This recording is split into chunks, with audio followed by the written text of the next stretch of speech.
Welcome to RTV. ప్రస్తుతం ఆంధ్రప్రదేశ్‌లో ఒక ఎన్నిక జరగబోతుంది.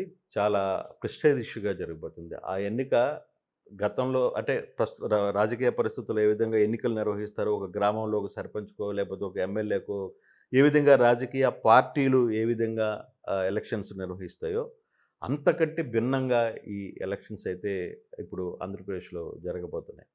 అయితే ఈ ఎలక్షన్స్‌కి సంబంధించిన దాంట్లో ప్రత్యేకంగా న్యాయవాదులు మాత్రమే తమ ఓటు హక్కును వినియోగించుకునే పరిస్థితి ఉంటుంది. వీటిని బార్ కౌన్సిల్ ఎన్నికలు అని చెప్పి జరగబోతున్నాయి. అయితే అసలు ఈ బార్ కౌన్సిల్ ఎన్నికలు ఏంటి? ఎవరెవరు ఓట్లేయాలి? ఎంతమంది పోటీలో ఉంటారు? అసలు ఏంటి విధి విధానాలేంటి? ఏంటి అనే అంశాల మీద ప్రస్తుతం మనం మాట్లాడడానికి సీనియర్ న్యాయవాది, హైకోర్టు మాజీ పబ్లిక్ ప్రాసిక్యూటర్, ప్రస్తుతం బార్ కౌన్సిల్ మెంబర్‌గా ఉన్న నాగిరెడ్డి గారు ప్రస్తుతం మనతో ఉన్నారు. అసలు ఏం జరిగిందో అనే అంశాల మీద, ఇప్పుడు ఏం జరగబోతుంది, రేపు ఎన్నికలు ఎలా జరగబోతాయి, వాళ్ళ విధి విధానాలేంటో ఆయన మాటల్లో వినే ప్రయత్నం అయితే చేద్దాం. సార్ నమస్తే. సార్, ఓవరాల్‌గా ఇప్పుడు జరుగుతున్న ఎలక్షన్స్‌ని బార్ కౌన్సిల్ అని పిలుస్తారు కదా! ఈ ఎలక్షన్స్ ఎందుకు అంత పెద్ద స్థాయిలో జరుగుతున్నాయి? ఒక రాజకీయ పక్షాలు ఏ విధంగా జరగబోతున్నాయో ఆ దిశలో ఎలక్షన్ జరుగుతున్న పరిస్థితి ఎలా చూస్తారు దీన్ని? యాక్చువల్లీ ఇవి AP bar council elections after 7 years, అంటే వాస్తవానికి ప్రతి 5 సంవత్సరాలకు ఒకసారి ఇది స్టాచ్యుటరీ బాడీ. యాక్చువల్గా బార్ కౌన్సిల్ అనేది బార్ కౌన్సిల్ ఆఫ్ ఇండియా కానివ్వండి, ఏపీ బార్ కౌన్సిల్ కానివ్వండి, అడ్వకేట్స్ యాక్ట్ 1961 ప్రకారం వీటిని వేర్పాటు చేయడం జరిగింది.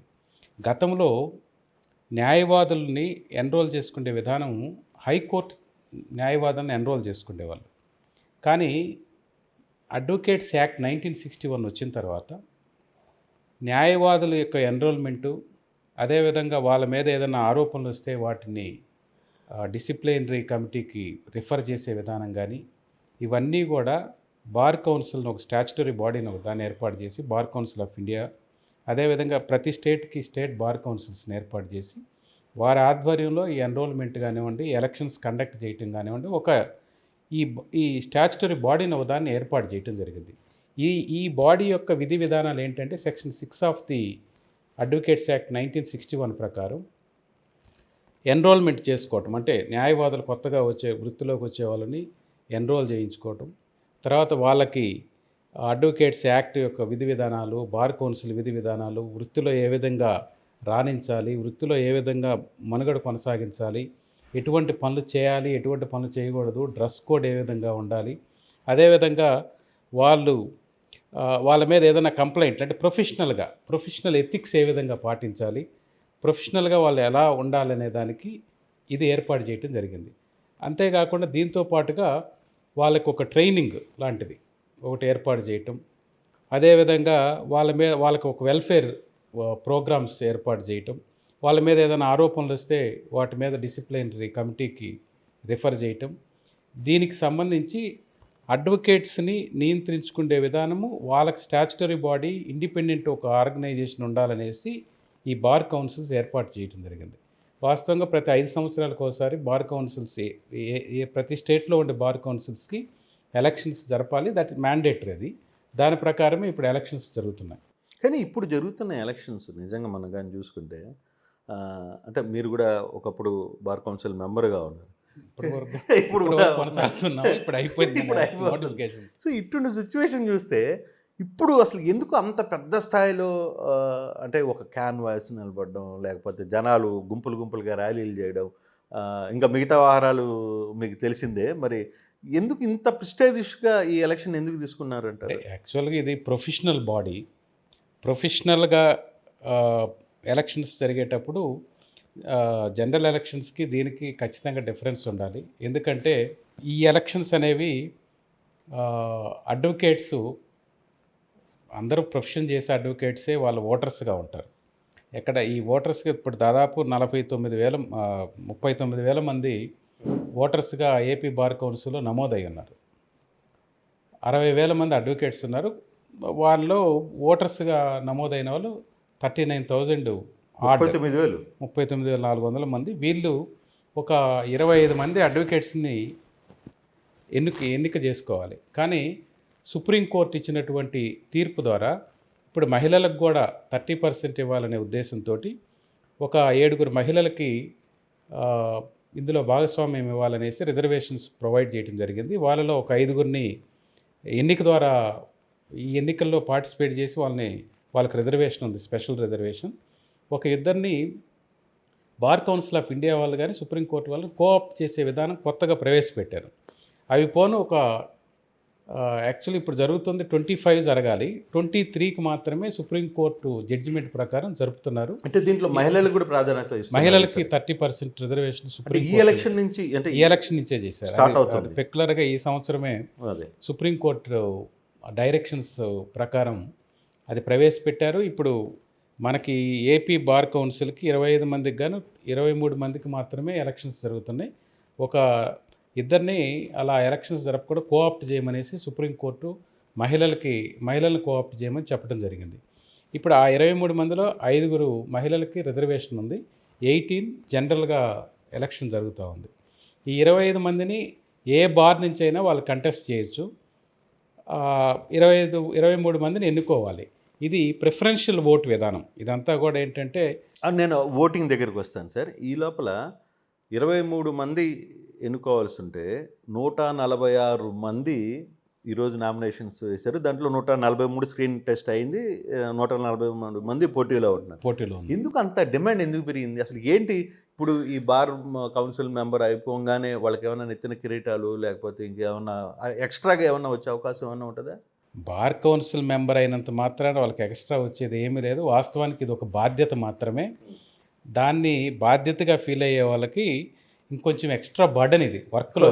ఇప్పుడు మేము ప్రతిరోజు మా కేసులు, ఆ తర్వాత ఆ బిజీలో పాటుగా ఈ ఏవైనా కంప్లైంట్స్ వస్తే వాళ్ళ మీద ఆ మీటింగులో ఆ కంప్లైంట్స్ తీసుకోవటం, వాటిని రిఫర్ చేయటం, తర్వాత ఆ మీటింగ్స్కి అటెండ్ కావటం. ఈ బార్ కౌన్సిల్లో అదేవిధంగా ఈ discipline committees and then welfare committees, executive committee అనేసి, ఎన్రోల్మెంట్ కమిటీ అనేసి ఇలా అనేక కమిటీస్ ఉంటాయి. ఈ కమిటీల్లో ఈ ఎన్నికైనటువంటి 23 మంది, ఇప్పుడు 25 మంది ఎన్నికవుతారు. ఈ 25 మందికి ఆ కమిటీస్లో ఒక 5-6 కమిటీస్ ఉంటే ఒక్కొక్క కమిటీలో ఒకరు చైర్మన్, ఒక 2 మెంబర్స్గా ఉండి ఈ కమిటీలలో వాళ్ళు బాధ్యతలు స్వీకరించాలి.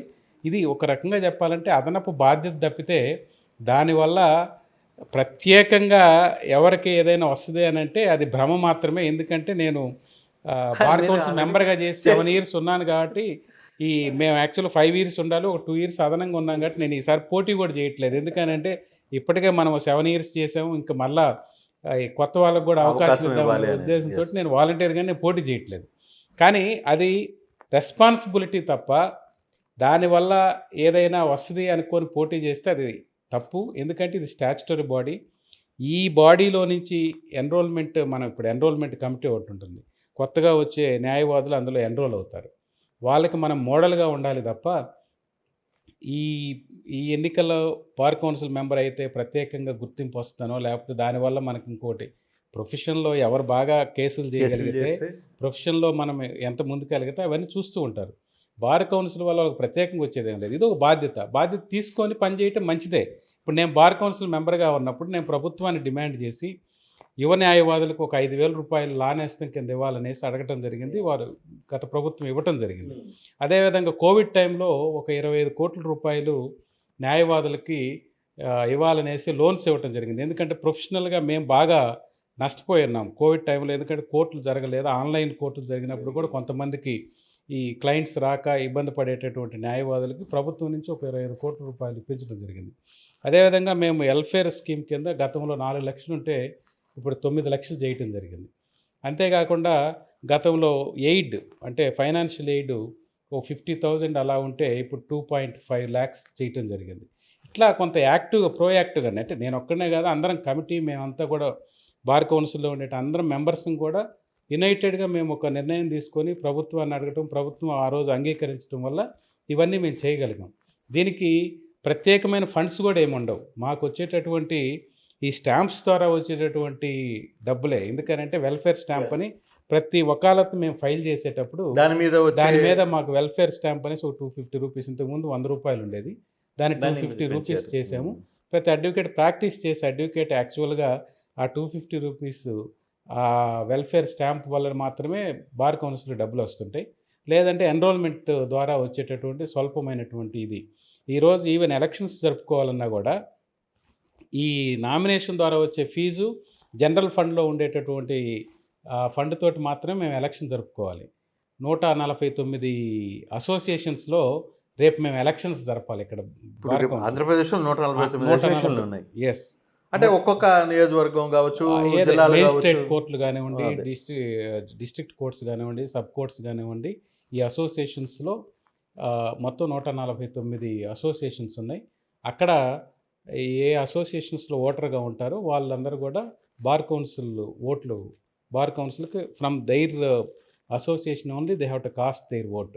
అక్కడి నుంచి మాత్రమే వాళ్ళు ఓట్ ఆటన్నిటిని మేము అంటే బార్ కౌన్సిలే ఈరోజు ఎలక్షన్స్ ప్రతి చోట వాళ్ళ ఆ బ్యాలెట్స్ పంపించేసి అక్కడ వాళ్ళకి ఎలక్షన్స్ కండక్ట్ చేయాలి. సో ఆ డబ్బంతా ఆ డబ్బంతా బార్ కౌన్సిలే మీరే భరించాలి. భరించాలి. బార్ కౌన్సిలే భరించాలి.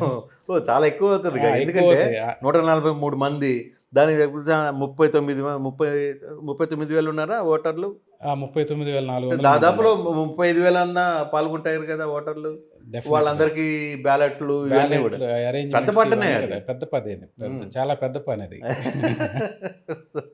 అంటే మరి ఇంత రిస్క్ ఉన్న దీంట్లో ఇప్పుడు ఈరోజు చూడండి, ఇప్పుడు ఫీజు కూడా ఏదో పెంచినట్టున్నారు దీనికి. అవును, 1,25,000 చేశారు. లక్ష. గతంలో ఏపీ బార్ కౌన్సిల్ 30,000 రూపాయలు చేశారు. దాన్ని సుప్రీంకోర్టు వారు ఏంటంటే ఇప్పుడున్నటువంటి డిమాండ్ని బట్టి లేదా బార్ కౌన్సిల్కి స్వయంగా వాళ్ళకి అటువంటి ఆదాయం లేదు కాబట్టి ఎలక్షన్ జరపాలన్న కూడా భారం అవుద్దనేసి బార్ కౌన్సిల్ ఆఫ్ ఇండియా వాళ్ళు చెప్పడం వల్ల 1,25,000 అంటే ఒక్కసారిగా ఇది 4 రెట్లు 4 రెట్లు పెంచడం. పెంచడం. అది కొంచెం అబ్నార్మల్ అనిపించింది. బట్ ఇంత అమౌంట్ పెంచిన తర్వాత కూడా 143 మంది దాని మీద ఫోకస్ చేసి చాలా ప్రెస్టేజ్ ఇష్యూగా క్యాంపెయిన్ చేస్తున్నారంటే వాళ్ళు ఏదో సంథింగ్ ఎక్స్పెక్టింగ్ కదా. అంటే నేను ఐ డోంట్ థింక్ దట్ వాళ్ళు అదే ఎక్స్పెక్ట్ చేసి చేస్తున్నారని నేను అనుకోను. కానీ అట్లా ఎక్స్పెక్ట్ చేసి పోటీ చేసే వాళ్ళు అయితే వాళ్ళు భంగపాటుకు గురవుతారు. అంతే. అలా ఎక్స్పెక్ట్ మీరు ముందే చేయకుండా హెచ్చరిస్తున్నారు అందరికీ, "అరే బాబు లేదు, లేదు. మీరేదో నెత్తిన కిరీటాలు వస్తాయి అనుకుంటే అది ఉండదు, అంత సీన్ ఏం లేదని చెప్తున్నారు." వాస్తవానికి అయితే కిరీటాలు ఏమి రావు, అది బాధ్యతే 100%. ఇప్పుడు నేను 7 years ఉన్నాను. మేము సెమినార్స్ కండక్ట్ చేయాలని అంటే అడ్వకేట్స్కి ఒక యూనివర్సిటీలో మాట్లాడుకొని ఆ అంతేలే. యూనివర్సిటీలో అకామిడేషన్ తెలుసు. ఏర్పాటు చేయడం దగ్గర నుంచి మేము మొత్తం ఆనరబుల్ జడ్జెస్ని ఆ మీటింగ్కి పిలవటం, ఆ క్లాసెస్ కండక్ట్ చేయించడం, ఆ లెక్చర్స్ ఇప్పించడం, ఇవన్నీ కూడా శ్రమతో కూడినటువంటి పనులు. ఇవన్నీ చాలామందికి తెలియదు. ఇప్పుడు డిసిప్లినరీ కమిటీ ఏర్పాటు చేశారనుకోండి, ఆ కంప్లైంట్స్ వస్తే దానికి నామినల్ ఫీజు ఉంటుంది. ఏది వీళ్ళు ఆ మీటింగ్కి వచ్చింది ఆ ఫీజు వీళ్ళు యాక్చువల్గా టీఏ కూడా చాలా, నేనైతే ఆ టీఏ కూడా తీసుకోలేదు. సార్ ఆ మీటింగ్లకు వచ్చిన ఏ మీటింగ్ కూడా నేను టీఏ కూడా క్లెయిమ్ చేయలేదు. మేము మా టీం మేము తాగాము. అంతేలేండి. ఇలా ఉంటుంది వాస్తవానికి. అక్కడ ఫైనాన్షియల్గానో లేకపోతే అక్కడేదో మనకి ఎటువంటి పేరు ప్రతిష్టలు వస్తాయని అయితే బార్ కౌన్సిల్కి ఎవరు కంటెస్ట్ చేయకూడదు. ఇది నా విన్నపం. ఎందుకంటే మనం ఇది ఒక బాధ్యతగా ఫీల్ అయ్యి బార్ కౌన్సిల్లో కొన్ని మార్పులు కావాలి అని అంటే నిజంగా వాళ్ళు పోటీ చేసి ఆ రకమైనటువంటి పోటీతో 143 మంది కానీ వచ్చిందంటే డెఫినెట్గా అది వెల్కమ్ చేయాల్సినటువంటి విషయం. ఎందుకంటే అడ్వకేట్స్ ఆ మాత్రం ప్రోయాక్టివ్గా లేకపోతే స్వాతంత్ర సమరంలో కానివ్వండి, ఎమర్జెన్సీకి వ్యతిరేకంగా కానివ్వండి, ఆ తర్వాత జరిగినటువంటి అనేక పోరాటాలలో వీళ్ళు చాలా బాధ్యతాయుతమైనటువంటి పాత్రను పోషించారు. వాళ్ళు బాధ్యతాయుతంగా ప్రవర్తిస్తూ ముందుకు వచ్చారు. వీళ్ళు న్యాయం కోసం పోరాడేటప్పుడు అందరినీ మీరు ఎలక్షన్స్లో పోటీ చేయండి అని కానీ, మీ ఓటు హక్కును వినియోగించుకోమని చెప్పేటప్పుడు బార్ కౌన్సిల్లో జరుగుతున్న ఎలక్షన్స్లో ఇంతమంది పోటీ చేయటం వెల్కమ్ చేయాల్సినటువంటి విషయమే. నేను స్వాగతిస్తున్నాను కూడా దాన్ని. అయితే ఇది ఇక్కడ చాలా ఇంకొక ఆసక్తికరమైన అంశం కనబడుతుంది సార్. అంటే నేను అబ్జర్వ్ చేసింది చూస్తుంటే, మామూలుగా ఎన్నికల టైంలో నాయకులు వివిధ రకాల హామీలు ఇస్తుంటారు. పెద్ద పెద్ద హామీలు ఇస్తారు. నీకు కావాలంటే ఇల్లు కట్టిస్తామంటారు, ఇంకోటి అంటారు, ఇవన్నీ మనం చూస్తుంటాం. కానీ ఇప్పుడు పోటీలో దిగిన 143 మంది కూడా కొత్త రకమైన హామీలన్నీ తెర మీదకి తీసుకొని వస్తున్నారు. నిజంగా అది ఇది పాసిబుల్? నిజంగా అది చేయగలరా? అంటే మీకు ఏదో ఇన్సూరెన్స్ చేయిస్తామంటున్నారు, తర్వాత కొంత మీకు కావాలంటే ఇల్లు స్థలాలు కూడా తెచ్చిస్తామంటున్నారు. ఇది పాసిబుల్? ఇది బార్ కౌన్సిల్ వారు ప్రభుత్వాన్ని రిక్వెస్ట్ చేయటము, డిమాండ్ చేయటము, లేదా ప్రభుత్వం వారు ఇస్తే తీసుకోవటం తప్ప బార్ కౌన్సిల్గా మేము ఇన్సూరెన్స్ ఇస్తాము అని అంటే అక్కడున్న ఫండ్స్ని చూసుకో. మేము ఇచ్చాం ఒక 3 years ఇన్సూరెన్స్ని ఇన్సూరెన్స్ ప్రభుత్వం ఇచ్చినటువంటి కొంత అమౌంట్ని అమౌంట్తో కలుపుకొని ఉమ్. మళ్ళా అడ్వకేట్స్ దగ్గర కూడా కొంత తీసుకొని ఓ 3 years ఇవ్వచ్చాం. అది చాలా ఉపయోగకరంగా ఉంది. తర్వాత ఇవ్వలేకపోయాం కూడా, వాస్తవానికి అది కంటిన్యూ చేయలేకపోయాం. ఎందుకు ఎందుకంటే చేయలేకపోయారు? ఇక్కడ మేము కట్టిన అమౌంట్ కంటే కూడా మా క్లెయిమ్స్ చాలా ఎక్కువగా ఉండటం వల్ల మేము ఇన్సూరెన్స్ వాళ్ళతో చాలా నెగోషియేట్ చేసినా కూడా చాలా ఇన్సూరెన్సెస్ రాలేదు.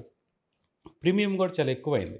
ఆ ప్రీమియం పెట్టినప్పుడు అడ్వకేట్స్ పే చేయడానికి ముందుకు రాలేదు. అందువల్ల మేము ఆ ఇన్సూరెన్స్ ప్రోగ్రామ్ అనేది నిజంగా చేయలేకపోయాం. ఒక యాక్సిడెంట్ ఇన్సూరెన్స్ పాలసీ ఒకటి బార్ కౌన్సిల్ వాళ్ళే పే చేసి చేస్తున్నారు. అది కొంతమందికి ఉపయోగం జరుగుతుంది. ఈవెన్ అడ్వకేట్స్కి వెల్ఫేర్ ఫండ్ కూడా ఒకటి సపరేట్గా వెల్ఫేర్ ఫండ్ అనేది ఒకటి ఉంది. దానికి వీళ్ళు సభ్యులు కావాలి, మనీ పే చేయాలి. చేస్తే దానికి చనిపోయిన తర్వాత అడ్వకేట్కి ఒక 9 lakhs మ్యాచింగ్ గ్రాంట్ అనేది ప్రభుత్వం ఇస్తుంది. ఇప్పుడు ఒక 4 lakhs. అది కూడా గతంలో స్టార్ట్ అయింది కదా. గతంలో స్టార్ట్ అయింది. గత ప్రభుత్వాన్ని ఒప్పించి మేము ఆ ముఖ్యమంత్రి గారు నిజంగా credit goes to chief minister, then chief minister Jaganmohan Reddy garu. ఎందుకంటే మేము 4 లక్షలు ఇవ్వాలనేసి అడిగినప్పుడు దాన్ని ఇంప్లిమెంట్ చేయడానికి ముందుకు వచ్చారు. అదేవిధంగా యువ న్యాయవాదులకు 5,000 రూపీస్ ఇవ్వండి వాళ్ళ ప్రొఫెషన్. ఎందుకనంటే ఈ లానాస్తం అనేది యువ న్యాయవాదులకు అవసరమే. ఎందుకంటే వాళ్ళకి ఎటువంటి ఇన్కమ్ ఉండదు. వాళ్ళు కోర్టుకు వచ్చి ఈ ప్రొఫెషన్లో ఒక 3 years శ్రమ చేయాలి. ఇనీషియల్ స్టేజ్లో వాళ్ళకి కేసులు రావు. అదేవిధంగా సీనియర్స్ పెద్ద వాళ్ళకి ఎటువంటి ఫెసిలిటీస్ కూడా ఇవ్వరు. అటువంటప్పుడు చాలామంది యువ న్యాయవాదులు నిరాశతోటి ఆ వృత్తిని మానుకొని వెళ్ళిపోయే సందర్భాలను మేము చూసాం. కాబట్టి కనీసం వాళ్ళకి ఒక 5,000 రూపీస్ ప్రొఫెషన్లో నిలదొక్కుండే వరకు ఇవ్వండి అని అంటే అది హానర్ చేశారు. అది రియల్గా ఎక్కడా లేదు. ఈ మన కంట్రీలో ఏదో ఒక చోట ఉందేమో, ఇది ఏపీలోనే, అంటే ఏపీలోనే స్టార్ట్ చేసి అది ఇంట్రడ్యూస్ చేయడం. ఆ క్రెడిట్ అందులో కొంత భాగస్వామ్యం నాకు కూడా ఉంది. అదే ఇది చెప్పుకోవడానికి బాగుండదు కానీ, బట్ ముఖ్యమంత్రి గారికి ఒప్పుతాను అది ఆ రోజు ఒప్పుకోవటం. మేము దాన్ని ఆ ప్రపోజల్ని పెడితే ఒప్పుకోవటం జరిగింది. అందులో భాగంగా 100 కోట్లు యాక్చువల్గా ట్రస్ట్ ఏర్పాటు చేయమన్నా చేశారు. ఒక దాంట్లో 25 crores ఇచ్చారు. ఇంకో 75 crores విధి విధానాలు ఫైనల్ చేసే క్రమంలో మార్పు జరిగింది. ఇప్పుడు అది కూడా ఆ పరిశీలనలో ఉంది. అది చేయాలనేసి దాన్ని డిమాండ్ చేయొచ్చు. ఇప్పుడు ఈరోజు పోటీ చేసే వాళ్ళందరూ కూడా ఆ 75 crores రావాలనేసి, ఆ లానేస్తాము 5,000 కంటిన్యూ కావాలని, మ్యాచింగ్ గ్రాంట్ ఇప్పుడు కోర్టుకు వెళ్తే కోర్టు వారు ఆ మ్యాచింగ్ గ్రాంట్ చాలా పెండెన్సీ ఉంటే ఆ పెండెన్సీ ఇవ్వమనేసి చెప్పారు. దాన్ని డిమాండ్ చేయాలి ప్రభుత్వం వచ్చేటట్టుగా. ఇటువంటి డిమాండ్ చేయటము. అదేవిధంగా అడ్వకేట్స్కి ఇప్పుడు జ్యుడిషియల్కి ఒక అకాడమీ ఉంది. అంటే వాళ్ళకి కంటిన్యూస్ ట్రైనింగ్ ఉంది. ఒక ఈ మధ్య చర్చ కూడా ఎక్కువగా జరుగుతుంది. అంటే జస్టిస్ పిఎస్ నరసింహం గారు మొన్న కూడా మాట్లాడిన ఏపీకి వచ్చిన సందర్భంలో అకాడమీ ఒకటి ఏర్పాటు చేయాలి, అడ్వకేట్స్ అకాడమీ ఒకటి ఏర్పాటు చేయాలని డెఫినెట్గా అది నిజంగా అది చాలా మంచిదే. కానీ ఈరోజు బార్ కౌన్సిల్ పరిస్థితి ఏ విధంగా ఉందంటే, ఏపీలో ఈ రాష్ట్ర విభజన తర్వాత బార్ కౌన్సిల్కి హైకోర్టులో ఒక చిన్న ఆఫీస్, యాక్చువల్ చెప్పాలంటే ఇప్పుడు ఈ స్టూడియోలో 25 మంది స్టాఫ్ ఉన్నారు, 25 మంది బార్ కౌన్సిల్ మెంబర్స్ ఉన్నారు, ఒక సెక్రటరీ, చైర్మన్, అనేక డిసిప్లినరీ కమిటీస్ జరుగుతూ ఉంటాయి, ఎన్రోల్మెంట్ కమిటీస్ జరుగుతూ ఉంటాయి. మేము ఈరోజు ఎన్రోల్మెంట్ చేసుకోవాలనంటే మాకు ఒక సపరేట్ ఆఫీస్ లేక, కోర్టు శనివారం ఆదివారం కోర్టు లేనప్పుడు అక్కడ ఎన్రోల్మెంటు హైకోర్టులో వాళ్ళ పర్మిషన్ తోటి అక్కడ ఎన్రోల్మెంట్ చేసుకుంటున్నాం. అదేవిధంగా బార్ కౌన్సిల్ మీటింగ్స్ జరుపుకోవాలనంటే మ్యాండేటరీగా మంత్లీకి ఒకసారి కానీ 2 monthsకి ఒకసారి కానీ చేసుకుండే క్రమంలో మేము అసోసియేషన్, హైకోర్టు అసోసియేషన్లో మా మీటింగ్స్ జరుపుకుంటున్నాం. మీకు స్పేస్ లేదు, స్పేస్ లేదు. ఫస్ట్ ఈ బార్ కౌన్సిల్ పోటీ చేసే వాళ్ళందరికీ కానీ మనం ఈవెన్ ప్రభుత్వం కూడా ఆలోచించాలి. హైకోర్టు వారికి కూడా ఏంటంటే బార్ కౌన్సిల్ స్టాచ్యుటరీ బాడీ అది. ఎందుకంటే ఈ జడ్జెస్ కావాలన్నా, లా ఆఫీసర్స్ కావాలన్నా, లేదా మంచి అడ్వకేట్స్ కావాలన్నా కూడా ఈ బార్ కౌన్సిల్ ఎన్రోల్ అయిన వీళ్ళు ఇచ్చేటటువంటి ఇన్పుట్ నుంచే వాళ్ళందరూ కూడా రేపు రిక్రూట్ అవుతారు. కాబట్టి బార్ కౌన్సిల్ స్ట్రెంగ్తన్ చేయాల్సినటువంటి అవసరం ఉంది. బార్ కౌన్సిల్కి స్పేస్ ఇవ్వాల్సిన అవసరం ఉంది. బార్ కౌన్సిల్కి కొంత దానికి ఒక శాంక్టిటీ ఇవ్వాల్సినటువంటి అవసరం ఉంది. అది ప్రభుత్వం మీద ఉంది, హైకోర్టు వారి మీద ఉంది. అదేవిధంగా బార్ కౌన్సిల్ వారు కూడా దాని మీద, ఎందుకంటే మేము అనేక స్టేట్స్లో చూస్తున్నాం, వాళ్ళకు ఒక సపరేటు బార్ కౌన్సిల్ ఆఫీస్ ఇంతకుముందు ఏపీ హైకోర్టు ఉమ్మడిగా ఉబడ్లో ఉన్నప్పుడు కూడా ఉన్నప్పుడు ఉండింది కదా. సపరేట్గా ఉంది. ఉండింది. మేము మీటింగ్స్ కండక్ట్ చేసుకోవడానికి కానీ లేదా పైన ఎన్రోల్మెంట్ చేసుకోవడానికి కానీ ఇవన్నీ ఉండేవి. ఇప్పుడు అటువంటి పరిస్థితి ఈ ఈ హైకోర్టు లేదు. భవిష్యత్తులో జరుగుద్దనేసి మేము భావిస్తున్నాం. ఈ బార్ కౌన్సిల్ మెంబర్స్ కూడా భవిష్యత్తులో వాటి మీద దృష్టి పెట్టాలి. అంతేగాని మీరే ఉచిత హామీలు ఇవ్వకండి అని చెప్తున్నారు. ఉచిత హామీలు ఇవ్వటానికి వీళ్ళ చేతిలో ఏమీ లేదు. అదే అది పై- తెలియక నేను నిన్న కూడా వేరే కొన్ని పాంప్లెట్స్ కొంతమంది చూస్తుంటే మేము 5,000 ఇస్తాము, ఉమ్. ఆ తర్వాత మీకు రిటైర్మెంట్ బెనిఫిట్స్ ఇస్తాము, అవి ఇస్తాము, ఇవి ఇస్తామని చాలామంది చెప్తున్నారు. మేము మెంబర్స్గా చేసిన వాళ్ళకి మాత్రమే ఆ వాస్తవాలు తెలుసు. తెలియని వాళ్ళు అక్కడేదో జరిగిపోతుంది, జరిగిపోతుంది. అక్కడేదో విపరీతమైన డబ్బులు ఉన్నాయి అనుకుంటున్నారు. ఒక్క పైసా కూడా ఎవరు ఏది చేయటానికి లేదు. ఎందుకంటే అది 1975 నుంచి ఇప్పటి వరకు కూడా ఒక సిస్టమేటిక్గా నడుస్తున్నటువంటి ఒక వ్యవస్థ అది. దాంట్లో ఏదో జరిగిపోయింది అనుకున్న అపోహలు పట్టం తప్పితే అందులో ఏమీ జరిగేదేమీ లేదు. కొన్ని ఈ బార్ కౌన్సిల్ నడిపే విధానంలో డిఫరెన్స్ ఆఫ్ ఒపీనియన్స్ మెంబర్స్ మధ్య ఉండొచ్చేమో కానీ ఆ బార్ కౌన్సిల్లో ఏదో జరుగుతుంది అనేది, ఎందుకంటే సిస్టము అది చాలా ఇప్పటి నుంచి ఎస్టాబ్లిష్ చేసినటువంటి ఒక పర్ఫెక్ట్ సిస్టమ్ ఉంది అక్కడ. దాన్ని ఎవరు ఏం చేయడానికి లేదు. ఇప్పుడు ఫైనాన్షియల్గానే ఆడిట్ చేయాల్సిందే.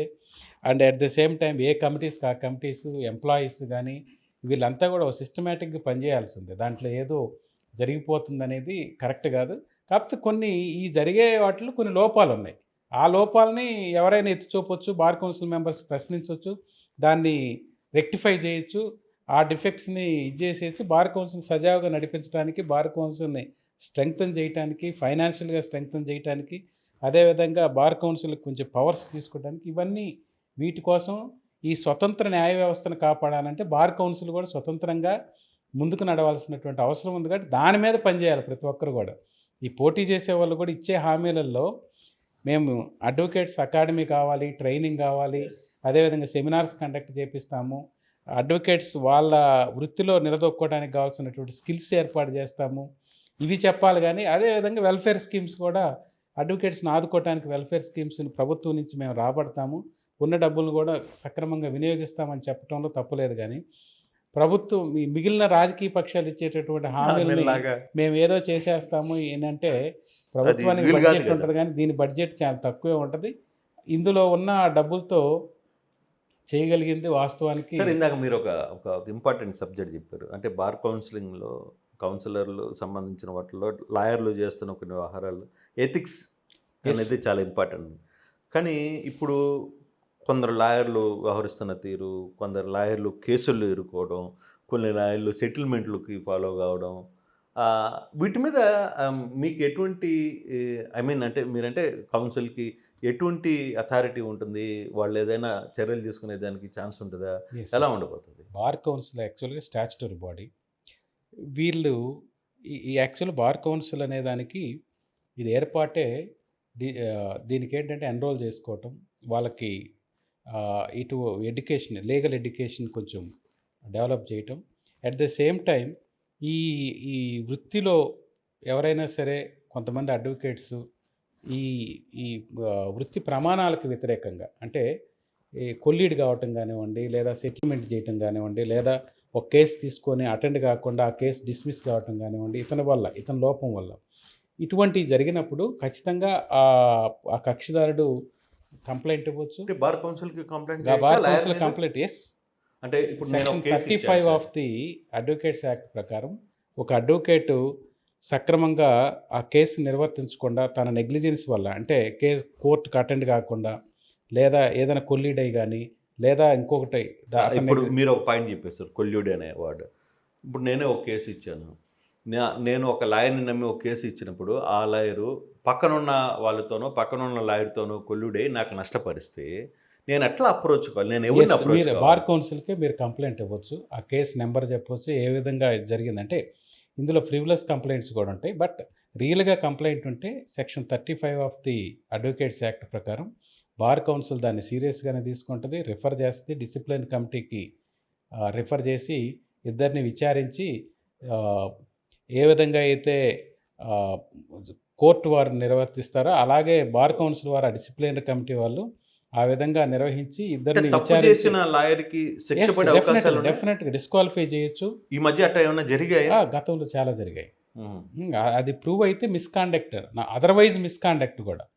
ఇప్పుడు బార్ కౌన్సిల్ ఒక అడ్వకేట్ ఏ విధంగా ఉండాలి, ప్రొఫెషన్లో ఏ విధంగా ఉండాలి, కోర్టులో ఏ విధంగా ఉండాలి, ఆ తర్వాత ఒక కేసు, ఎందుకంటే ఒకసారి వకాలత్ మేము యాక్సెప్ట్ చేసిన తర్వాత అతను ఎంత ఫీజు ఇచ్చాడు ఏంటి అనేది పక్కన పెడితే ఆ కేసు రిజల్ట్ మా చేతిలో లేదు. అంతేగా, అడ్వకేట్ రిజల్ట్ జడ్జి చేతిలో ఉంటుంది. కానీ ఆ కేసుని ఫాలో చేసి ఆ కేసులో ఆ క్లయింట్కి న్యాయం చేయడానికి ఈ అడ్వకేట్ పాటుపడాలి. దాంట్లో ఏదైనా తప్పు జరిగితే డెఫినెట్గా బార్ కౌన్సిల్కి అది రిఫర్ చేస్తే డిసిప్లినరీ కమిటీ వాళ్ళు డెఫినెట్గా తీసుకుంటారు, డిస్క్వాలిఫై చేస్తారు లేదా రిప్రిమాండ్ చేస్తారు. దాంట్లో డిఫరెంట్ ప్రొసీజర్స్ ఉన్నాయి. ఆ డిసిప్లినరీ కమిటీకి రిఫర్ చేయొచ్చు దాన్ని. అంటే ఇటీవల కాలంలో అంటే నేను తెలంగాణ కోర్టుకి సంబంధించి కొన్ని కేసులు చూస్తున్నప్పుడు బార్ కౌన్సిల్లో ఉన్న కొంతమంది మెంబర్స్ కూడా బయటకు వచ్చి మా దగ్గర అవినీతి జరుగుతోంది, లేదు ఫలానా ఎక్స్ అనే వ్యక్తో లేదు వై అనే వ్యక్తో చాలా కాలంగా ఈ పదవిలో ఎలా కొనసాగుతున్నాడు మాకు అర్థం కావట్లేదు, ఇది చాలా ఇష్యూస్ బాహాటంగానే బయటకు వచ్చి మాట్లాడుతున్న పరిస్థితి కదా. ఇట్లా ఆంధ్రప్రదేశ్లో ఆ పరిస్థితి ఏమన్నా ఉందా? ఆంధ్రప్రదేశ్లో ఆ పరిస్థితి ఉందని నేను అనుకోవట్లేదు. ఎందుకంటే కొంచెం కంపారిటివ్లీ ఆంధ్రప్రదేశ్ బార్ కౌన్సిల్ కొంచెం బాగానే నడుస్తుంది. బట్ ఓవరాల్గా అయితే బార్ కౌన్సిల్ ఆఫ్ ఇండియాలో కానీ కొన్ని బార్ కౌన్సిల్స్లో కానీ ఎక్కువ సార్లు పోటీ చేయటం, ఒకరే కంటిన్యూ కావటం వల్ల దాని మీద కొంత క్రిటిసిజం అయితే ఉంది. ఎందుకనంటే వీళ్ళు కొంత 4-5 టైమ్స్ పోటీ చేయటం, అందులోనే ఉండటం వల్ల చాలామంది ఏమనుకుంటున్నారంటే ఇదేదో ఏమి లేకపోతే 4 సార్లు ఎందుకు పోటీ చేస్తున్నారు, 5 సార్లు ఎందుకు పోటీ చేస్తున్నారు, లేకపోతే ఈ చైర్మన్గా ఉంటే ఏదో, ఇవన్నీ ఈ మెంబర్స్ బయటకు వచ్చి అందులో వాస్తవాలు ఎంతనే మనకు తెలియదు. కానీ ఇక్కడ ఏపీ బార్ కౌన్సిల్కి వచ్చేసరికి ఓకే, ఇష్యూస్ మీద మేము కూడా చాలా డిఫరెన్స్ ఆఫ్ ఒపీనియన్తో చాలా ఇష్యూస్ మేము మాట్లాడుతుంటాం. ఇంటర్నల్గా అది స్టాచ్యుటరీ బాడీ చాలా సిస్టమేటిక్గానే జరుగుద్ది, అట్లా వేగ్గా ఏమి ఉండదు బార్ కౌన్సిల్. బట్ ఏదో తినేస్తున్నారు, ఏదో జరిగిపోయింది, ఆ చైర్మన్ ఇన్నిసార్లు ఉన్నాడు అన్నిసార్లు ఉన్నాడు అని అంటే అది ఆ చైర్మన్ ఒక 4 సార్లు కంటిన్యూ కావటం వల్ల వచ్చినటువంటి వ్యతిరేకత తప్పితే అక్కడ ఏం జరిగింది అనేది మనకు తెలియదు. కానీ ఇక్కడైతే బార్ కౌన్సిల్గా కలెక్టివ్గానే మేము డెసిషన్ తీసుకుంటాం. ఏదైనా డిసెంట్ ఉంటే డిసెంట్ కూడా ఇస్తాం. నేను కూడా చాలాసార్లు డిసెంట్ ఇవ్వడం జరిగింది. ఇది ఒక సిస్టమేటిక్ ప్రొసీజర్ కూడా చాలా సిస్టమేటిక్గా డెమోక్రటిక్గానే ఉంటుంది. మీటింగ్స్ కండక్ట్ చేయటం కానివ్వండి, ఇవన్నీ కూడా ఏపీలో అటువంటి పరిస్థితి అయితే లేదు. కానీ ఒక విషయం మీరు సీరియస్గా చెప్పాలి సార్, అంటే మీ లాయర్లకి సపోర్ట్ అని కాకుండా ఇది వాస్తవం కాదా చెప్పాలి. ఓటుకి నోటు అనే వ్యవహారం ఇప్పుడు బార్ కౌన్సిల్లో ఎలక్షన్లో జరుగుతోంది. మీ అభ్యర్థులు చాలామందికి ఓటుకి నోట్లు ఇస్తున్నారు, నిజమా కాదా, అది ఎందుకు జరుగుతోంది? ఇది అంటే అది ఏం జరుగుతుంది అనేది తెలియదు. కానీ కొంతమంది దీన్ని ప్రచారంలో తీసుకురావడం జరిగింది. కొన్ని చోట్ల జరుగుతుంది. బట్ ఇప్పుడు అటువంటి జరగకూడదనేసి ఒక హై పవర్ కమిటీ కూడా ఏర్పాటు చేయడం జరిగింది. బార్ కౌన్సిల్లో మీరు జస్ట్ ఏంటంటే ప్రొఫెషనల్గా you can seek the vote, you can meet all the advocates, you can request them to cast their vote in your favour and you can say that I will improve bar council in such a manner. ఈ విధంగా bar కౌన్సిల్లో నేను సంస్కరణలు తీసుకొస్తానని కానీ లేదా bar కౌన్సిల్కి నేను ఇంత తోడ్పడతానని కానీ మీరు నాకు ఓటు ఏమని అభ్యర్థించవచ్చు. కానీ ఈ ఇంతమంది ఎందుకంటే బార్కు అడ్వకేట్స్ చాలా తెలివైన వాళ్ళు, అంత తేలిగ్గా వీటన్నిటికీ అంటే సర్వీస్ చేసే వాళ్ళని కొంతమందిని గెలిపించడానికి అవకాశం ఉంది. కానీ ఈ ఓట్లు కొనటం ద్వారానో లేకపోతే ఓట్ల ద్వారా ఇట్లా అయ్యేవాళ్ళు చాలామంది అట్లా ప్రయత్నం చేసి ఓడిపోయి భంగపాటు పడ్డ వాళ్ళు కూడా చాలామంది ఉన్నారు. ఇక్కడ ఎక్కువ మంది కొంచెం ప్రొఫెషనల్గా ఇతను మనకు పనికి వస్తాడా, మనకు బార్ కౌన్సిల్లోకి వెళ్ళినప్పుడు రేపు కొంచెం సిస్టమేటిక్గా పనిచేస్తాడా లేదనేది ఎక్కువ చూస్తారని నేను నమ్ముతున్నాను. ఎందుకంటే గతంలో మేము కూడా గెలిచాం కాబట్టి, మేము ఇటువంటి ఏం చేయకుండానే గెలిచాం కాబట్టి అవి జరుగుతున్నాయని మేము అనుకోవట్లేదు. ఇటీవల వరుసగా జరుగుతున్న కొన్ని ఇష్యూస్లో కూడా పర్టికులర్గా బార్ కౌన్సిలింగ్ అక్కడికి వచ్చిన తర్వాత ఏమవుతుందంటే అక్కడ మేనేజబుల్ అవుతుంది. సో చాలామంది తప్పించుకొని వెళ్ళిపోతున్నారని అక్కడక్కడ ఒక 2-3 విమర్శలు కూడా వస్తున్నాయి. అటువంటి సిచ్యువేషన్స్ ఏమైనా కనపడ్డా మీ ఎక్స్పీరియన్స్లో, మీ 7 ఏళ్ల ఎక్స్పీరియన్స్లో ఏమైనా కనపడ్డా? అటువంటి ఏం లేదు. ఎందుకంటే ఇక్కడ మాకు 25 మెంబర్స్ ఏదైనా కంప్లైంట్ వచ్చింది అనుకోండి ఎవరి మీదన్నా, అందరూ డిస్కస్ చేస్తాం. సో మీరు అందరూ కూర్చోవాల్సిందే. ఆ కంప్లైంట్స్ అందరికీ సర్వ్ చేస్తారు డిసిప్లినరీ కమిటీకి. అంటే యాక్చువల్గా బార్ కౌన్సిల్లో జనరల్ బాడీ మీటింగ్లో ఏవైతే కంప్లైంట్స్ వస్తాయో స్టేట్ వైడ్ మొత్తం చాలా కంప్లైంట్స్ ఉంటాయి. ఒకేసారి ఆ కంప్లైంట్స్ ఒక 20, 100 అట్లా టేకప్ చేసేసి 25 మెంబర్స్ డిస్కస్ చేస్తారు. Whether it amounts to misconduct or not. ఒక్కోసారి ఏమవుతుందంటే ఆహ్, ఈ అడ్వకేట్ బాగా ఎఫెక్టివ్‌గా ఆర్గ్యూ చేసాడనుకోండి, అవతలోడు ఓడిపోయాడనుకోండి, ఓడిపోయినోడు కూడా వాడు ఈయన మీద కంప్లైంట్ కంప్లైంట్ చేయొచ్చు. ఇవ్వచ్చు. అది మిస్‌కాండక్ట్ కాదు. ఇతనికి క్లయింట్‌కి ఇతను అన్యాయం చేస్తే అది మిస్‌కాండక్ట్ గానీ, అదర్ సైడ్ ఆ కక్షిదారుడు ఇతని మీద కోపంతో ఇతని వల్ల మేము మా కేసు ఓడిపోయామని కూడా కొంతమంది కంప్లైంట్స్ ఇస్తుంటారు. అవి మేము తీసుకోం. అక్కడే రిఫర్ చేస్తాం. ఇది క్లోజ్ చేసేస్తాం. వాటిని మేము ఈవెన్ డిసిప్లినరీ కమిటీకి కూడా రిఫర్ చేయం. కాబట్టి 25 మంది మెంబర్స్ కూడా they exercise their discretion before referring any case to the ఇటువంటి కేసులు ఏంటంటే ఏదైనా ఫ్రివిలస్ కేసెస్ ఉన్నాయని క్లోజ్ చేసేస్తాం వాటిని. అక్కడ రిఫర్, క్లోజ్. కొన్నిట్లో ఏదన్నా డిఫరెన్స్ ఆఫ్ ఒపీనియన్ ఉందనుకోండి, డిఫర్ అవుతాం. కొన్నిట్లో మిస్‌కాండక్ట్ అవుతుందని మేము అందరం భావించామనుకోండి, డిసిప్లినరీ కమిటీకి రిఫర్ చేస్తాం. ఇలా జరుగుతుంది తప్పితే దాన్ని మేనేజ్ చేయటం, ఎందుకంటే ఇండిపెండెంట్‌గానే రియల్‌గా ఇది నేను స్వానుభవంతో చెప్తుంది. కొంచెం డిసిప్లినరీ కమిటీ సిస్టమాటిక్‌గానే కానీ అక్కడ పనిచేస్తుంది. మీకు కొంత స్వతంత్రం ఉంటుందా? అంటే స్వతంత్రంగానే పనిచేస్తుంది. పొలిటికల్ ఎంట్రీ ఏం కావచ్చు, లేదు. లేకపోతే నథింగ్. ఇష్యూ ఏమన్నా నో. కనపడే బార్ కౌన్సిల్‌లో ఓకే. బార్ కౌన్సిల్ ఇంటర్నల్‌గా పొలిటికల్ ఐడియాలజీ ఉండొచ్చు అతనికి. ఆ ఓకే. గెలిచిన అతనికి. అది వేరే డెఫినిట్‌గా లెక్క. ఎవరికి వాళ్ళకి అది అది ఇండివిడ్యువల్ అది political different issue. Ideology yes. ఉండొచ్చేమో గానీ, యెస్. బార్ కౌన్సిల్‌లో కంప్లీట్‌గా ఇంటర్నల్‌గా ఉన్నప్పుడు ఈ ఎవరి అభిప్రాయాన్ని వాళ్ళు చెప్తారు. అందరి అభిప్రాయాలు తీసుకొని మెజారిటీ అభిప్రాయం ప్రకారమే whether it has to be referred, whether it has to be deferred, whether it has to be closed ఉంటది తప్పితే ఎక్స్‌టర్నల్ ఇన్‌ఫ్లూయెన్స్ అయితే ఎవరి ఇన్‌ఫ్లూయెన్స్‌ని ఈళ్ళు యాక్సెప్ట్ చేయరు. కొన్ని టీమ్స్ పని చేస్తుంటాయి. వీడు డబ్బులు ఎంత పంచుతుంటే పట్టుకోవడం, లేకపోతే గిఫ్ట్‌లు ఇస్తుంటే పట్టుకోవడం. అట్లా అటువంటి ఏమన్నా మీ మీ ఇప్పుడు మీ కూడా ఒక రిటర్నింగ్ ఆఫీసర్‌గా ఉంటారా మీకు అది? ఇప్పుడు యాక్చువల్‌గా అంటే మీరు డిసైడ్ చేసుకుంటారా? ఇప్పుడు బార్ కౌన్సిల్ ఇప్పుడు యాక్చువల్‌గా ఏంటంటే బార్ కౌన్సిల్ ఆఫ్ ఇండియా వారు రిటైర్డ్ జడ్జిని రిటైర్డ్ జడ్జి. జస్టిస్ ఏవి శేషాయి గారిని ఇప్పుడు రిటర్నింగ్ ఆఫీసర్గా ఇక్కడ అపాయింట్ చేశారు ఏపీ బార్ కౌన్సిల్ ఎలక్షన్స్ జరపడానికి. ఇటువంటి ఏయన్నా వచ్చినప్పుడు they can directly bring it to the notice of the returning officers and అక్కడ హై పవర్ కమిటీ కూడా బార్ కౌన్సిల్ ఆఫ్ ఇండియా వారి ఆధ్వర్యంలో retired supreme court judges, high court judges తోటి ఒక హై పవర్ కమిటీ కూడా ఉంది. ఇక్కడ ఏదైనా తీసుకోకపోతే అక్కడికి కూడా వాళ్ళు డైరెక్ట్గా ఇది చేయొచ్చు. ఎవరెవరు ప్రలోభ పెడుతున్నారు, ఎటువంటి హామీలు ఇస్తున్నారు, లేదా ఎవరినన్నా ఇట్లా చేస్తున్న సందర్భాలుంటే డెఫినెట్గా వాళ్ళు ఆధారాలుంటే ఆ కమిటీకి రిఫర్ చేయొచ్చు. కమిటీ డెఫినెట్గా చర్యలు తీసుకుంటుంది. అంటే బేసిక్‌గా ఇప్పుడు మీరు ఆధారాలు అంటున్నారు. చాలామంది ఇప్పుడు మాకు కూడా వాట్సాప్‌లో వాళ్ళు ఏమి హామీలు ఇస్తున్నారో పోస్ట్ చేస్తున్న పరిస్థితి. సో ఇటువంటి వాటిని ఇప్పుడు రెఫర్ కమిటీకి చేయొచ్చా? అంటే హామీలు అనేది అతను నేను ఇవి చేస్తాననేసి అంతవరకు చెప్పుకోవటం వరకు, ఎందుకంటే అది విజ్డమ్ ఆఫ్ ద అడ్వకేట్స్. ఏదో ఇతను హామీలు ఇవ్వగానే అది అయిపోతుందా? అడ్వకేట్ అంత ఇదేదో చేస్తానంటే అడ్వకేట్ నోస్ మనం ఇచ్చే 250 రూపీస్ వెల్ఫేరు, ఆ తర్వాత ఎన్రోల్మెంట్ అమౌంటు, లేదా గవర్నమెంట్ ఇచ్చేటటువంటి కొంత డబ్బులతోటి ఈ బార్ కౌన్సిల్ నడుస్తుంది. కానీ ఎక్కడి నుంచో మనం ఈ అమౌంట్ వస్తుందనంటే ఎవరు నమ్మే పరిస్థితి లేదు. దాన్ని నేను ఉన్న అమౌంట్ని ఈ విధంగా నేను చేయగలను, లేదా ఇక్కడ ఉన్న పరిస్థితుల కంటే కొంచెం బెటర్గా చేస్తానంటే నమ్ముతారు. కానీ అద్భుతాలు సృష్టిస్తామనంటే నమ్మటానికి అడ్వకేట్స్ అయితే ఇది లేరు. కాకపోతే ఇక్కడ ఏంటంటే హోర్డింగ్స్ కానివ్వండి, లేదా ఎలక్షన్స్ ప్రచారం కానివ్వండి, అవి కొన్ని విధి విధానాలు ఖర్చులు మానిటరింగ్ ఇంతవరకే లిమిట్ చేయాలి. అదే అది ఖర్చులు లేదు. లిమిట్ అని అంటే అసలు ఖర్చే పెట్టకూడదు అన్నప్పుడు లిమిట్ ఓకే. అని. కానీ క్యాన్వాస్ చేసుకోవచ్చు, అందరిని కలవచ్చు, ఓట్లు అడగవచ్చు. ఇది ఫ్రీగా వెళ్ళి మీటింగ్స్ కండక్ట్ చేసుకోవచ్చు. అసోసియేషన్స్ పర్మిషన్ తీసుకొని they can conduct the meetings and they can address the advocates, they can seek the votes. To that extent it is permissible. అంటే ఇప్పుడు అంటే కొంత పొలిటికల్ పార్టీస్ ఇన్వాల్వ్మెంట్, ఎందుకంటే మీలో కూడా చాలామంది కొన్ని పార్టీలకు సంబంధించిన లాయర్స్ కొంత గ్రూప్గా, కొన్ని పార్టీలకు సంబంధించిన కేసెస్ కొంత గ్రూప్గా జరుగుతుంది కదా. అది ఈ బార్ కౌన్సిల్ ఎలక్షన్స్లో ప్రభావం చూపుతుందా?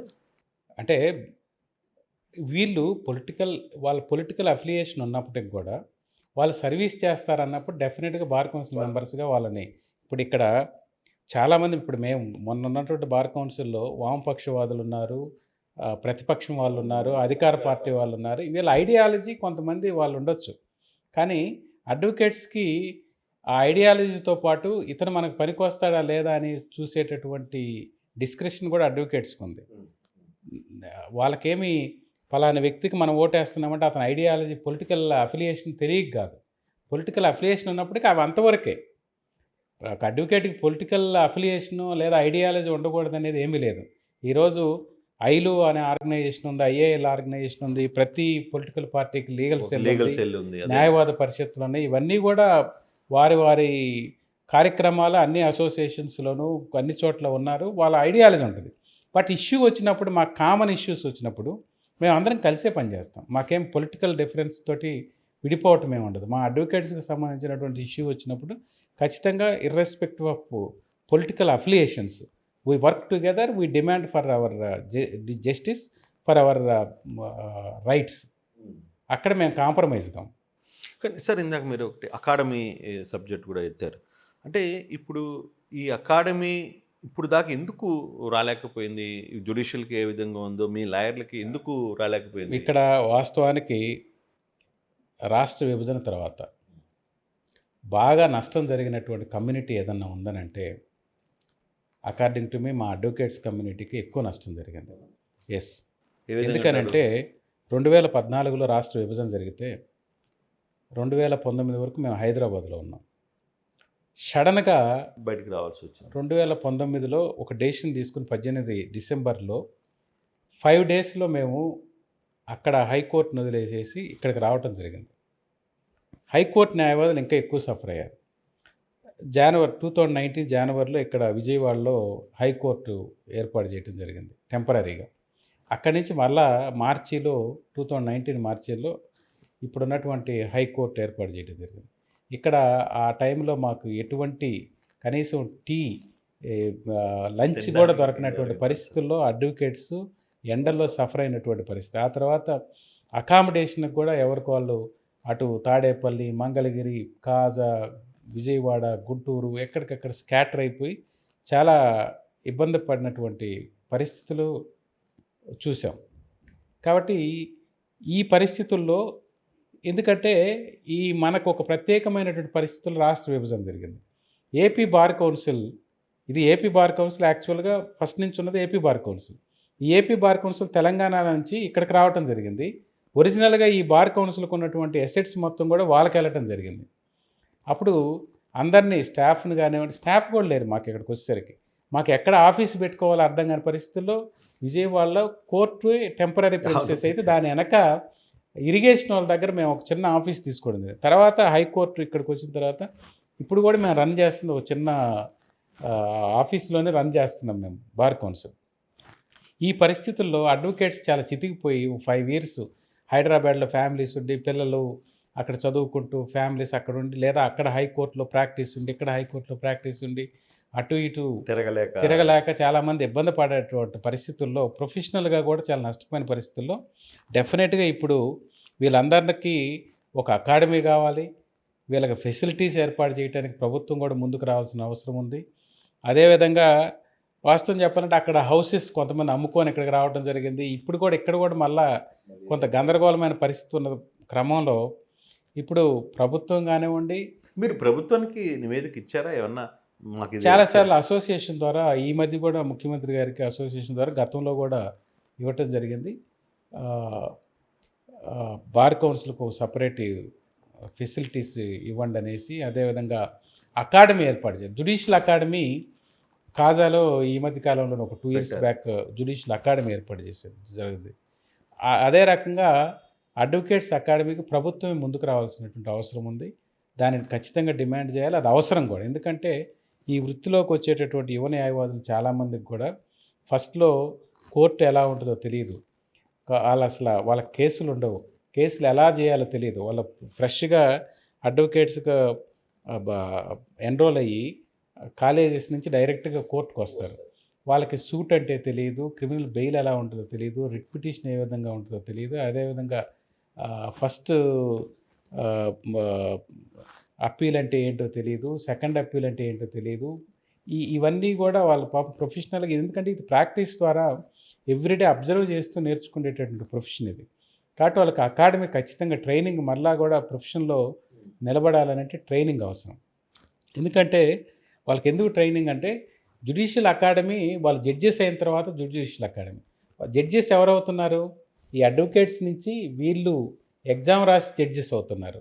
వీళ్ళకి సక్రమమైన ట్రైనింగ్ ఉంటేనే వాళ్ళ తర్వాత మంచి జ్యుడిషియల్ ఆఫీసర్స్గా కానీ, లా ఆఫీసర్స్గా కానీ, లేదా అడ్వకేట్ జనరల్గా కానీ, పబ్లిక్ ప్రాసిక్యూటర్స్గా కానివ్వండి, గవర్నమెంట్ ప్లీడర్స్గా కానివ్వండి, వీళ్ళందరూ రాణించగలరు.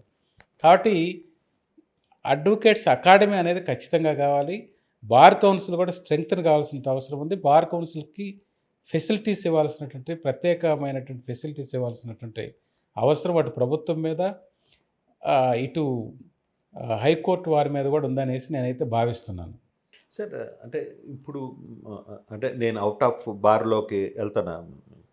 ఇటీవల కాలంలో వరుసగా కొన్ని కేసుల్లో అంటే మన భారతదేశంలో కొన్ని తీర్పుల వ్యవహారంలో కావచ్చు, కొన్ని జడ్జిల వ్యవహారంలో ఫర్ సపోజ్ ఢిల్లీలో ఎక్కడో కొన్ని కోట్ల రూపాయలు ఇంట్లో దొరకడం, ఇటువంటి ఇష్యూస్ని ఎలా చూడాలి? న్యాయ వ్యవస్థలో ఎక్కడో కొంత అదుపు తప్పుతోంది, న్యాయ వ్యవస్థ ఎక్కడో కొంత తేడా జరుగుతోంది అని ఈ మధ్య బహిరంగంగానే చాలామంది సీనియర్లు అందరూ మాట్లాడుతున్న పరిస్థితుల్లో ఎలా చూడాలి దీన్ని? ఎలా చూస్తారు? అంటే ఇప్పుడు ఉన్నటువంటి పరిస్థితుల్లో న్యాయ వ్యవస్థ అయితే కొంత స్వతంత్రంగానే వ్యవహరిస్తున్నట్టు వాస్తవం. అంటే న్యాయ వ్యవస్థ స్వతంత్రంగానే ఉంది.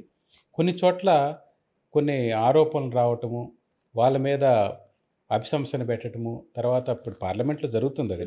మీరు ఉదాహరించింది కూడా వాళ్ళు యాక్చువల్గా జ్యుడిషియరీ వెంటనే ఒక కమిటీ ఏర్పాటు చేసి ఆ కమిటీ రిపోర్ట్ బేస్ చేసుకొని ఈరోజు ఇది ఉంది. కాకపోతే ఇప్పుడున్నటువంటి పరిస్థితుల్లో న్యాయ వ్యవస్థ స్వతంత్రతని కాపాడుకుంటూనే ముందుకు కొనసాగాలి. కొన్ని అక్కడక్కడ అబరేషన్స్ జరుగుతూ ఉంటాయి. వాటిని చూసి న్యాయ వ్యవస్థ, ఎందుకంటే ఈరోజు ఎవరికి అన్యాయం జరిగినా అందరూ చూసేది న్యాయ వ్యవస్థ వైపే. ఈరోజు మనకందరికీ తెలిసి ఈ వ్యవస్థలన్నింటిలో కల్లా న్యాయ వ్యవస్థే కొంత మేలుగా డెఫినెట్గా వాడాలి. కాకపోతే వాస్తవం ఏంటంటే న్యాయ వ్యవస్థలో అయితే ఎటువంటి మార్పులు రావాలని అంటే పెండెన్సీ విపరీతంగా పెరిగిపోయింది. Justice delayed is justice denied అనేసి ఈ ఆలస్యం వల్ల చాలామంది ఈ సిస్టంలోకి రాకుండా ఆల్టర్నేటివ్ మెథడ్స్లోకి వెళ్ళేటటువంటి పరిస్థితి ఉంది. కాబట్టి జడ్జెస్ సంఖ్య పెంచాల్సినటువంటి అవసరం ఉంది, కోర్టుల సంఖ్య పెంచాల్సినటువంటి అవసరం ఉంది. అదేవిధంగా ఈ కొలిజియం సిస్టమా, ఎన్జేఏసీనా అనేటటువంటి ఇప్పుడు అది బాగా చర్చ జరుగుతూ ఉంది. ఎక్కువ మంది ఎన్జేఏసీ రావాలనేసి జ్యుడిషియల్ సర్వీస్ ద్వారానే రిక్రూట్మెంట్ చేసుకోవాలనేది కూడా ఎక్కువగా నడుస్తూ ఉంది. కాబట్టి అటు స్వతంత్ర వ్యవస్థని స్వతంత్రతను కాపాడుకుంటూ ఆ వైపుగా ప్రయాణించడం వల్ల లాభం జరుగుద్ది. ఆ వైపు ప్రయాణించడం వల్ల ఎక్కువ మందికి న్యాయం చేయడానికి అవకాశం ఉంది. ఫర్ సపోజ్ ఇప్పుడు 2-3 కొన్ని ఇష్యూస్ సార్, ఇందాక మీరు చెప్పినట్టుగానే ఒక తీర్పు వల్ల, లేదా నేను తీర్పుల గురించి మాట్లాడదలుచుకోవట్లేదు, బట్ ఒక ఇన్సిడెంట్లో ఒక రకమైన తీర్పు వచ్చినప్పుడు వెంటనే దాని మీద ఒక కౌంటర్ కూడా వస్తుంది. ఇప్పుడు ఒక తీర్పు వస్తే ఇది అయి ఉంటుంది, లేదు ఇంకోటి జరిగి ఉంటుంది అనే ఒక కౌంటర్ ఇమీడియట్గా ఓపెన్గా మాట్లాడుకుంటున్న పరిస్థితులు ఇప్పుడు చూసిన చాలా జడ్జిమెంట్స్లో దీని వెనకాల అది జరిగిందంట, దీని వెనకాల ఇది జరిగింది అనేది. సో అటువంటి కాంప్లికేషన్స్, అటువంటి అపోహలు ఇప్పుడు దాన్ని సృష్టించేవాళ్ళు. అదేవిధంగా ఇప్పుడు no system is about the criticism. ఇది విమర్శకి కాదేది కవితకి అనర్హం అని, విమర్శకు కూడా ఎవరు అతీతమేం కాదు. అది న్యాయ వ్యవస్థ కూడా విమర్శలకి అతీతం కాదు. న్యాయ వ్యవస్థ కూడా ఒక్కొక్కసారి ఇప్పుడు justice not only happened, it seems to be happened అనేసి జరగటమే కాదు జరిగినట్లుగా కనిపించాలనేసి అలా పనిచేయాల్సినటువంటి అవసరం కూడా న్యాయ వ్యవస్థ మీద ఉంది. ఆ రకంగా పనిచేసే క్రమంలో క్రిటిసిజం వచ్చినప్పుడు సరిచేసుకోవాల్సిన అవసరం కూడా న్యాయ వ్యవస్థ మీదనే ఉంది.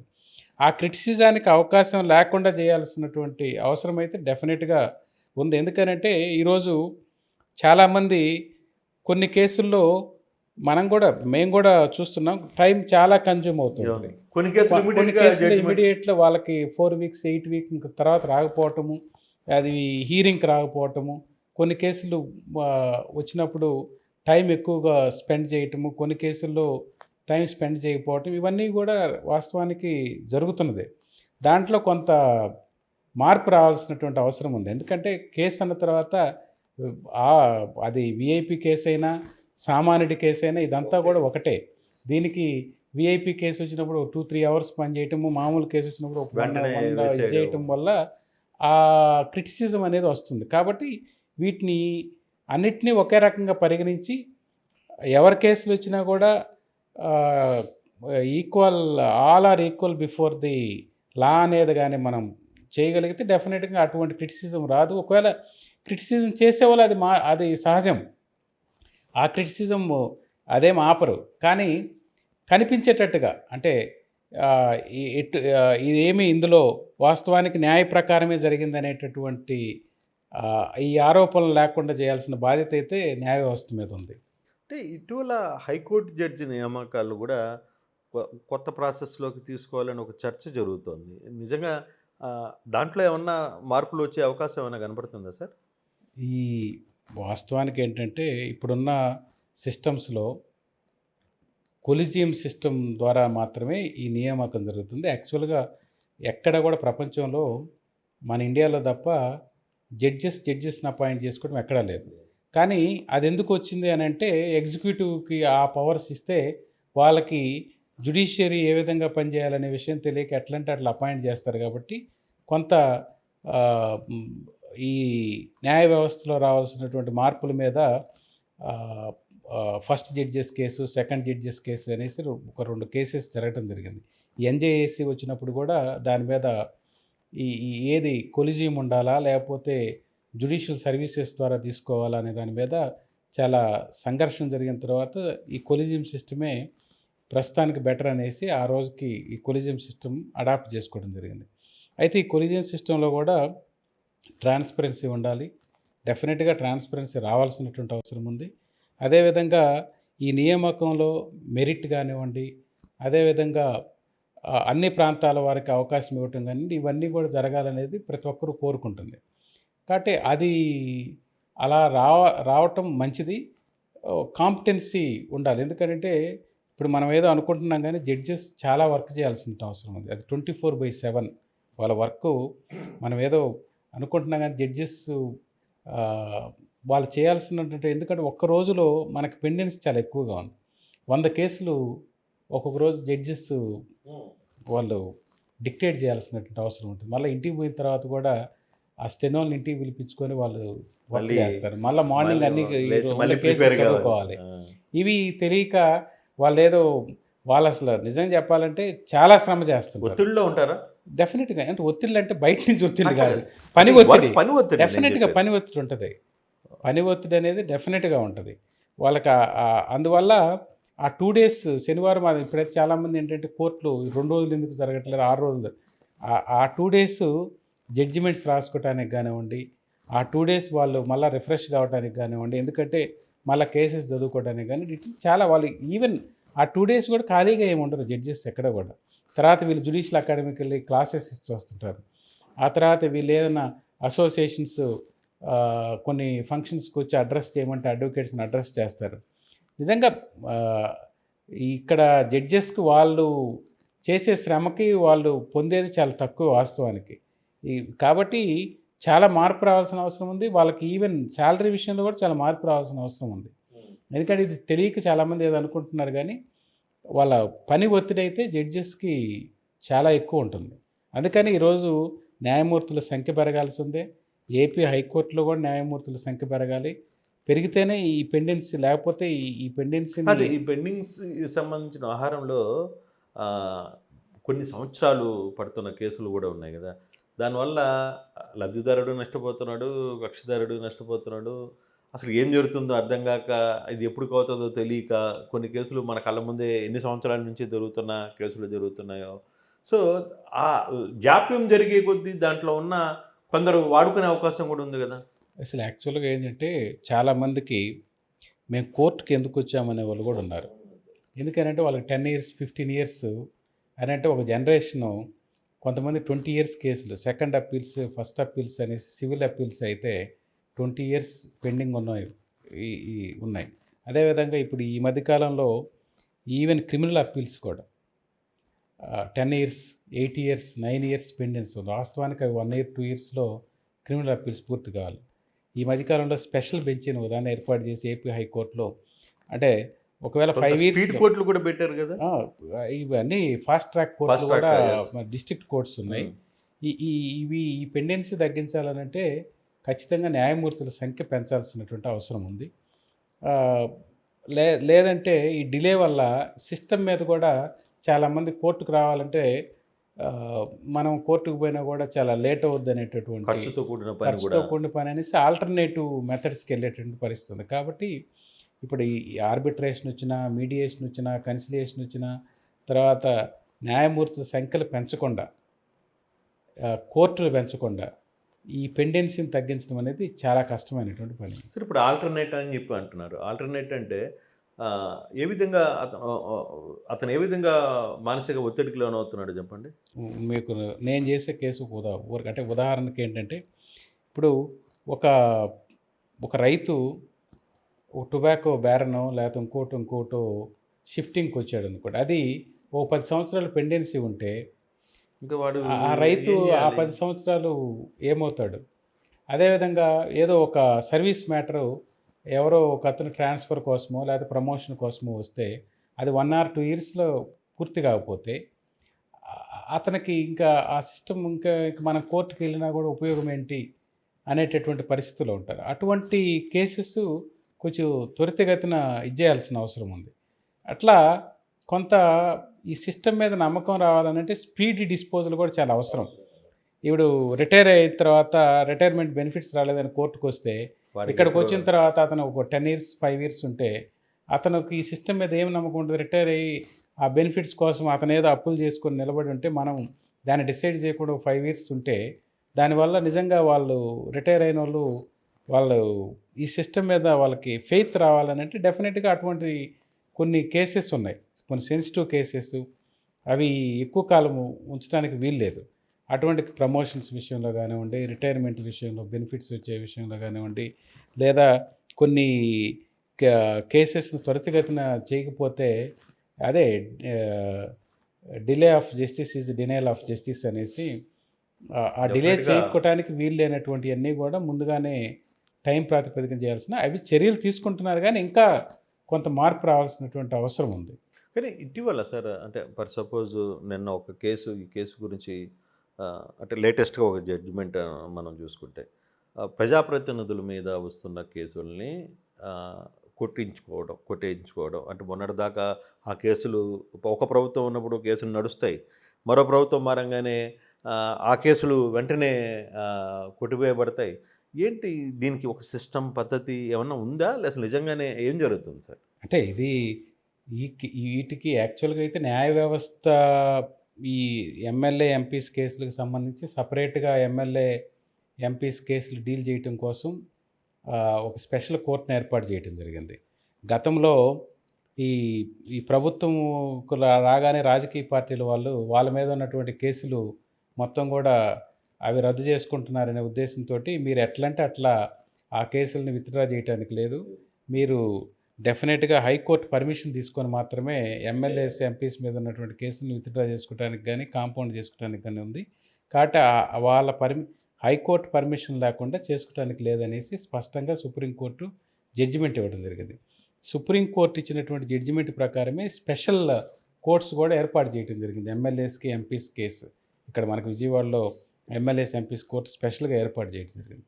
కాబట్టి ఇప్పుడు అది ఏ విధంగా జరుగుతుందనేది అంటే మేము పెండెన్సీ ఉన్న కేసుల గురించి మాట్లాడటం కరెక్ట్ కాదు, లేదా కొంతమంది అయితే ఆ క్రిటిసిజానికి అయితే ఎవరు కూడా అవకాశం ఇవ్వకుండా ఈవెన్ అంటే ఇక్కడ ఏమవుతుందంటే మిస్టేక్ ఆఫ్ ఫ్యాక్ట్ కిందనో లేకపోతే ఆ ప్రభుత్వం ఉన్నప్పుడేమో ఇన్వెస్టిగేషన్ చేసి ఛార్జ్ షీట్ ఫైల్ చేయడం, ప్రభుత్వం మారగానే ఆ ఇన్వెస్టిగేషన్ అధికారుల మీద ఛార్జ్ తీసుకోవాలి కదా, వాళ్ళ మీద కేసు కట్టాలి. డెఫినెట్గా అదైతే అది మిస్టేక్ ఆఫ్ ఫ్యాక్ట్ అని రెఫర్ చేయటము, లేకపోతే ఏమీ లేని కేసులో ఏదో ఉందని చెప్పటము, ఉన్న కేసులో లేదని చెప్పటము, ఇది యాక్చువల్గా ఐఓస్ చేసే పని. లేదా దానికి సంబంధించినటువంటి ఆఫీసర్స్ మీద డెఫినెట్గా, యాక్షన్ ఎందుకనంటే తీసుకోవాలి కదా. వాళ్ళు కూడా ఇప్పుడు పోలీసు వ్యవస్థ కూడా స్వతంత్రంగానే పనిచేయాలి, కానీ అదేదో మరి ప్రభుత్వ ఆధ్వర్యంలోనో లేకపోతే ఇంకొకటి లేకపోతే దగ్గర మినిస్టర్లు చెప్పినట్లు ఎమ్మెల్యేలు చెప్పినట్లు పనిచేయడానికి పోలీస్ వ్యవస్థ లేదు వాస్తవానికి. ఒక ఐఓకి ఇన్వెస్టిగేషన్ ఆఫీసర్కి స్వతంత్రంగా అతను ఆ స్వతంత్రత కోల్పోయిన రోజు ఈ క్రిటిసిజం వస్తుంది. వాళ్ళు ఇక్కడ ప్రభుత్వంలో ఉన్న వాళ్ళు ఎమ్మెల్యేలు, ఎంపీలు, మినిస్టర్లు చెప్పినప్పుడు ఒక రకంగా, వాళ్ళు లేనప్పుడు ఇంకొక రకంగా, చట్టము ప్రభుత్వం ఉన్నప్పుడు చుట్టమయ్యి ప్రభుత్వం లేనప్పుడు అది దానికి శత్రువై పనిచేస్తే డెఫినెట్గా అది ప్రజల్లో కూడా తిరుగుబాటు వస్తుంది. అటువంటి పనులు చేయటానికి లేదు. పోలీసులు కూడా వాళ్ళ స్వతంత్రత, ఇప్పుడు న్యాయ వ్యవస్థ ఏ విధంగా అయితే స్వతంత్రంగా తన పని తను చేసుకుపోతుందో, ఈ వ్యవస్థ కూడా ఆ రకంగా పనిచేయాల్సినటువంటి అవసరం ఉంది.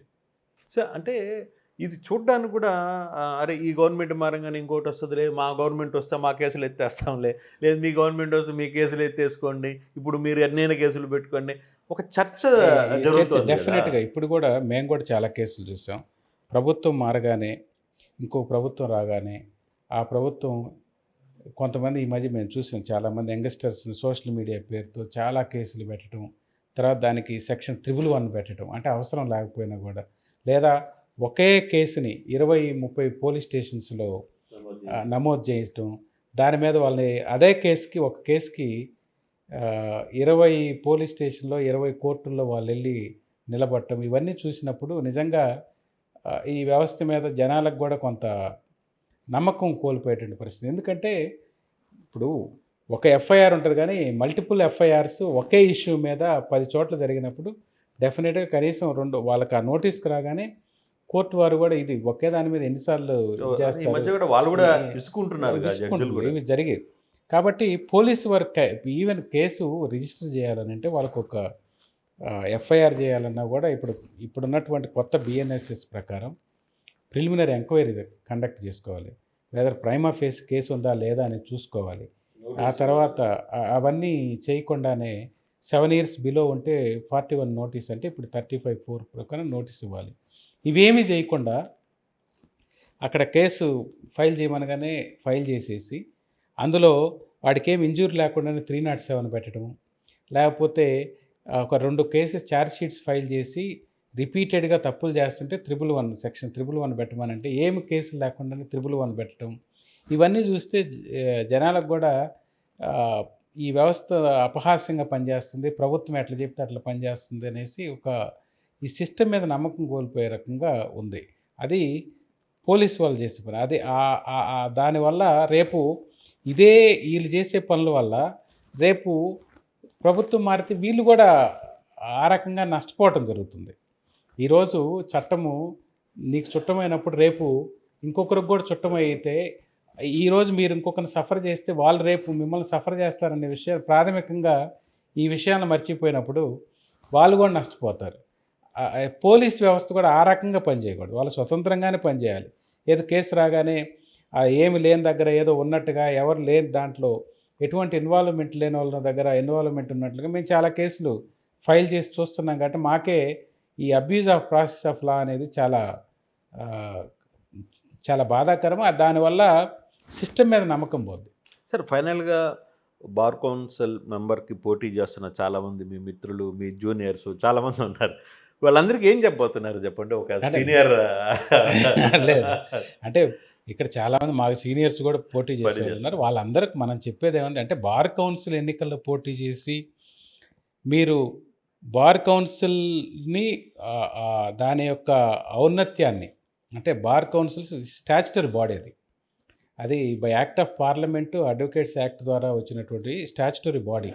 ఆ బాడీ యొక్క ప్రతిష్టతను పెంచడానికి, లేదా స్వతంత్రతని మరింత ముందుకు తీసుకెళ్ళటానికి, పాటుపడటానికి, అదేవిధంగా యంగ్స్టర్స్ అడ్వకేట్స్కి ఒక మోడల్గా, అంటే వాళ్ళకి ట్రైనింగ్ ఇస్తూ, వాళ్ళకి సెమినార్స్ కండక్ట్ చేస్తూ, వాళ్ళకి వెల్ఫేర్ స్కీమ్స్ చేస్తూ, వాళ్ళకి ప్రొఫెషనల్గా ఏ విధంగా ప్రొఫెషన్లో ముందుకెళ్ళాలనేటటువంటి విషయాన్ని తెలియజేస్తూ, ఆ రకంగా సిస్టంలో మనం న్యాయ వ్యవస్థ స్వతంత్రతను కాపాడుతూ, అదేవిధంగా అడ్వకేట్స్ బార్ కౌన్సిల్ కూడా ఒక స్టాచ్యుటరీ బాడీ కాబట్టి దాని స్వతంత్రతను కాపాడటానికి ఈ పోటీ చేసే వాళ్ళందరూ పాటుపడాలి తప్ప, అడ్వకేట్స్ యాక్ట్ అంటే ఏంటో తెలియకుండా, బార్ కౌన్సిల్ ఎలా ఉంటుందో తెలియకుండా, విపరీతమైనటువంటి హామీలు ఇచ్చి లేదా ఓట్లు ప్రలోభ పెట్టి గెలిచి రేపేదో సాధిద్దామంటే ఏమీ ఉండదు. అటువంటి వాళ్ళు ఇప్పుడు అటువంటి వాళ్ళని యాక్చువల్‌గా గెలిపించొద్దని కూడా నా విన్నపం. మంచి వ్యక్తుల్ని అంటే ప్రొఫెషనల్‌గా బాగుండే వాళ్ళని న్యాయ వ్యవస్థని గాని స్వతంత్రంగా ఉండేటటువంటి బార్ కౌన్సిల్ వ్యవస్థని అడ్వకేట్స్‌కి వీళ్ళు సర్వీస్ చేయగలరు, మంచి చేయగలరు అనుకునే వాళ్ళకి మాత్రమే ఓట్లేయమని నేను అందరి న్యాయవాదుల్ని కోరుకుంటున్నాను. Right sir. Thank you sir. Thank you sir. Local to global news at your finger tips. మీ చేతిలో ఒక ఆయుధం. Download R TV app. Media legend Ravi Prakash is back.